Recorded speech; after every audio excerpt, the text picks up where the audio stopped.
Living Local Carolina with Katie Turner. Local trends, shopping, dining, and more. This is Living Local Carolina. Welcome back to Living Local Carolina. I'm Katie Turner, and boy, do we have something going on in the studio today. I'm joined by Wade Johnson, the Director of Bands at Benedict College. How are you? I am fabulous, Ms. Turner. Thank you for having me. Now, Yes. okay, we need to talk about a very specific way that you can perform that not everybody can do. You can actually play two instruments at the same time. Oh, yes. Frank Motley from Dizzy Gillespie's band. The precursor was this, Joey Morant, the late Joey Morant from Charleston, South Carolina. He had a trumpet that had two bells on it, but one lead pipe. And when I saw him as a kid doing that, I was like, oh my God. I didn't know that was just one horn. So moving forward to late 70s, early 80s, I got to meet Mr. Gillespie and saw his big band. Frank Motley was one of his trumpet players on his big band. Frank Motley actually did it with two trumpets. And I lost my mind. I walked up to him, Mr. Motley, oh, that was awesome. He said, son, you want to learn how to do this? And I almost had a heart attack, but still, with Mr. Motley, I said, yes, sir. You know, small town country boy. I said, that would be something great to learn how to do. So he sat me down. He told me the logistics behind it. And scientifically, guys, the only way to do this, there are about 3 of us in the country, in the world, that can do it. But you have to use both sides of your brain simultaneously. Because, you know, we have like cognitive skills, one skill, right side, left side. We only do it once in a. But it took me 7 years. 7 years to master it to the point where people could understand what I was playing. And that I remember the first gig that I did in 1981. I'll never forget it. I was at a VFW in 1981, and I decided to try it. And the place was packed. And I mean, when I did it, everybody stopped, and they were shocked at first. And I did it, and after I put my horns down, the place erupted. Oh, I believe it. So that pinpointed a part in my life. Everybody say, do you know H. Wade Johnson? Hey, that's the guy that played the two horns at the same time. So that developed through that. And when I tell you, Ms. Turner, the rest is history. It's history, and it's a calling card for me now. Yeah. And if when I perform at different places, and the people who know me, if I don't do it, then they get fussed at. Yeah, so they go like, you will not end your show until you do a double horn solo. I love it. But I love it too, and just putting it together was very, very difficult. But I love the fact that it's a gift. Thank you, God, it's a gift, and I do it secondhand. Easy. It's easy for me now. That's so cool. Yes. And I understand your father, trumpet player. He was a trumpet player. In Columbia, yes, for the Yeah. Turner. Yeah, because I know some of the people that he know and some of the schools that he worked. I played the flute. Yes. Awesome. See, you brought your flute? I did not bring my flute. I'm so sorry. Next time. I didn't want to get showed up now. We'll do a trio. How about instead of a duet? All right, next course. time.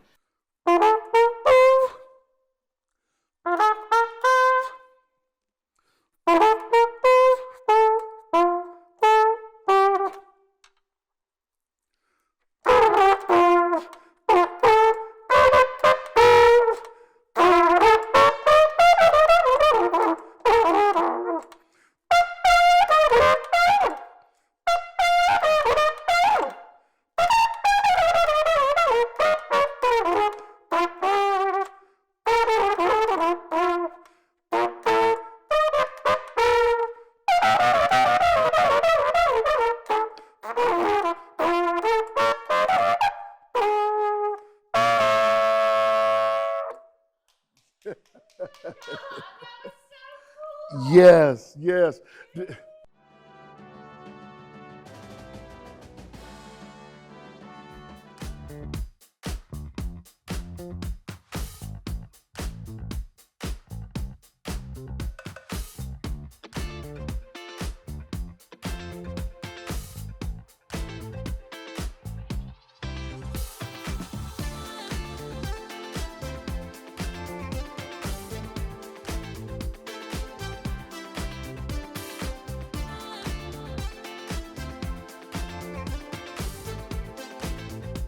We'll be back right after this break with more Living Local Carolina. This story is sponsored by Portofino Italian Kitchen and Wine Bar. Welcome to Portofino. Benvenuti a Portofino. My name is Giovanni. With my wife Ilma, I am the owner and one of the chefs at this new restaurant.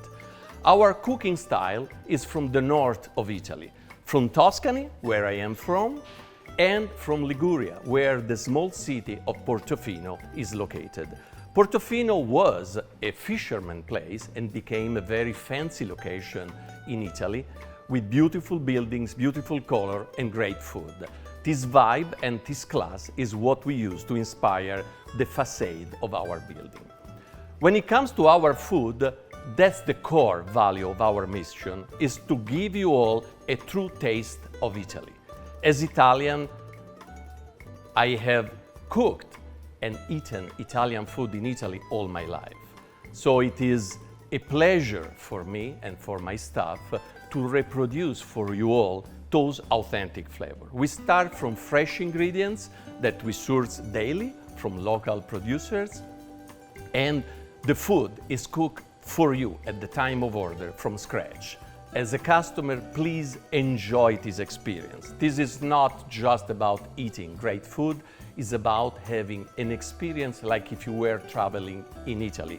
And I can assure you that many of our dishes are the same that you would taste if you travel to Italy, except you don't need to travel to have this great experience.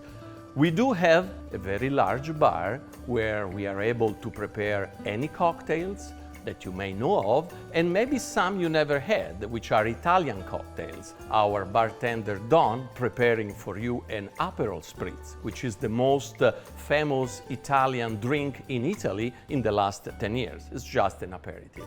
We have a wide selection of wines, international wines from California, of course, great wines like Caymus or Silver Oak, but we do have a great selection of exclusive Italian wines from all the regions in Italy, so you will certainly enjoy. I can only tell you all, please come dine with us. You will be our guest for the dinner of your life. This story is sponsored by Portofino Italian Kitchen and Wine Bar. Well, thanks once again for joining us today on Living Local Carolina. I'm Katie Turner, and I'm wearing pink for a reason today. I'm joined in studio by Michelle Apple. How are you? Fantastic, thank you. Okay, so you are the founder of the ABC Warrior Foundation. What does that stand for? The Apple Breast Cancer Warrior Foundation. All right, so tell me your story. So I'm actually, this week is kind of ironic, I'm a 5-year breast cancer survivor, so I made it to 5 years, which is a huge milestone for many breast cancer patients. So when I got my diagnosis, I always knew I wanted to do more. I didn't want to be defined by breast cancer, but I've seen so many financially having a hard time with the financial bills in addition to advocating and educating. So during my journey, I decided to start a foundation, a 501c, to help other breast cancer patients as they're going through this long journey, because it's emotional, it's financial. And so I decided to start the foundation under those things so that we could help them. It's got to be surreal going from being the patient to being able to really pay it forward to people. Absolutely. I wanted to advocate because in the beginning my diagnosis was missed, so I had a very small lump under my armpit, and I think it's good for the viewers to know that I just got a standard mammogram, and unfortunately they missed it, and I should have had an ultrasound. Wow. And that's the other reason to advocate for the foundation, right? I want to educate and tell folks, not that you have a crystal ball that it could stop it, but maybe we could have caught it earlier. We know with breast cancer, early detection and treatments are huge. Huge. So with that, after my mom got diagnosed with bile duct cancer, I then took care of myself. She passed away. We were taking care of her, and I got shingles, and it grew actually on my breast. And I thought, well, I should get this checked out. So after she passed, I did, and that's when I found out I was stage 3. It has metastasized into 23 lymph nodes, full mastectomy, 6 months chemo, 3 months radiation, and then just recently I had my ovaries removed, and then continued medication. So many cancer patients don't get to ring the bell. So many of those I want to advocate and help and do the comfort bags that we're going to talk about at the next segment to kind of bring a smile to their face. Now, for people that want to stay updated with you and help out throughout the year, I mean, you have so many things planned on the calendar. How can they stay in touch with you? Absolutely. So we have a website. It's www.applebcwarrior.com, or they can certainly email me at michelleapple71@iCloud as well.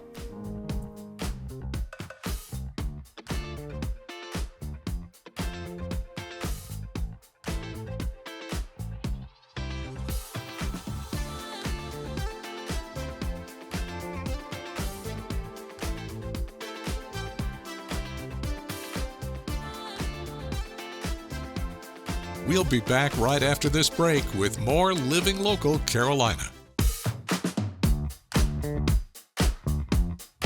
So for the history of Burgess Community Garden, Unity Myrtle Beach purchased this land in 2018. We began to do small improvements as we could because we still had our old church building in Surfside.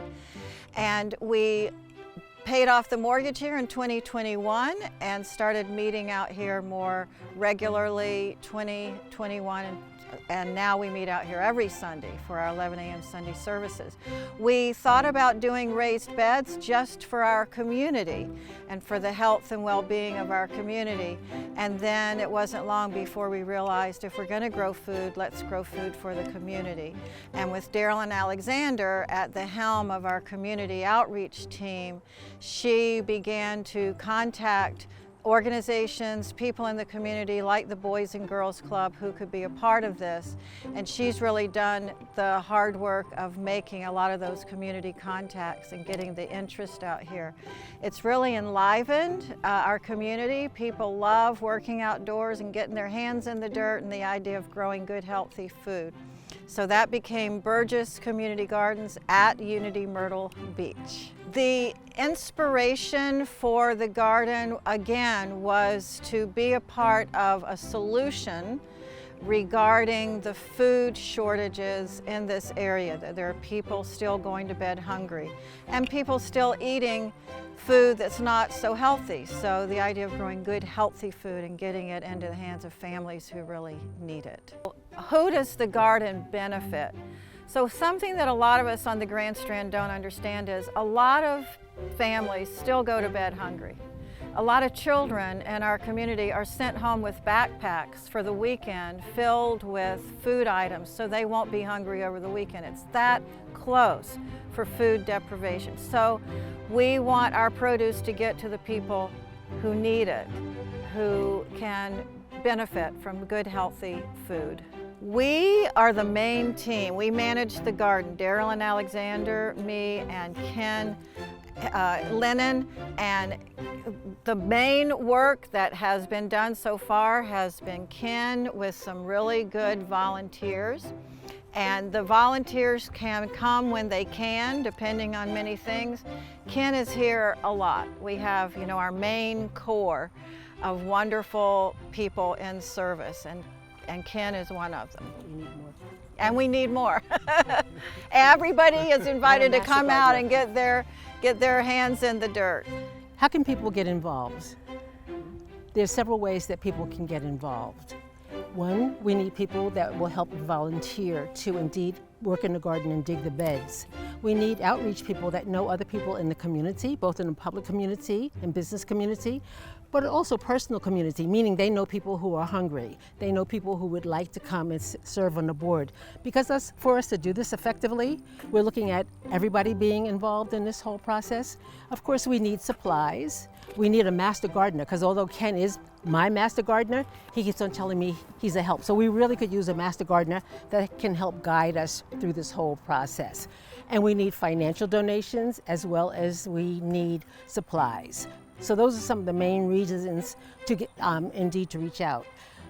The other piece is you can always call me at 214-926-6916. You'll be able to reach us, and we'll be able to help you find your way in terms of how you would like to serve. How can people contribute? You can mail a check to Unity Myrtle Beach at 6173 Salem Road, Myrtle Beach, South Carolina, 29588.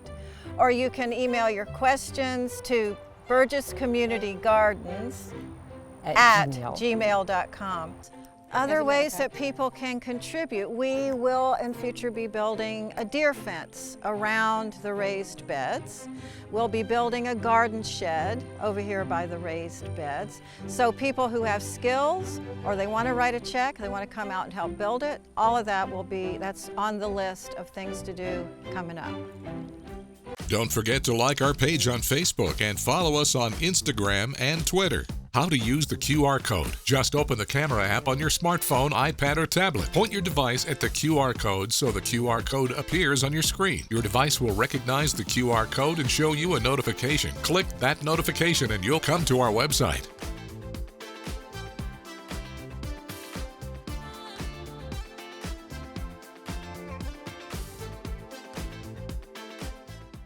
Living Local Carolina, weekday mornings at 9:30 on WBTW News 13.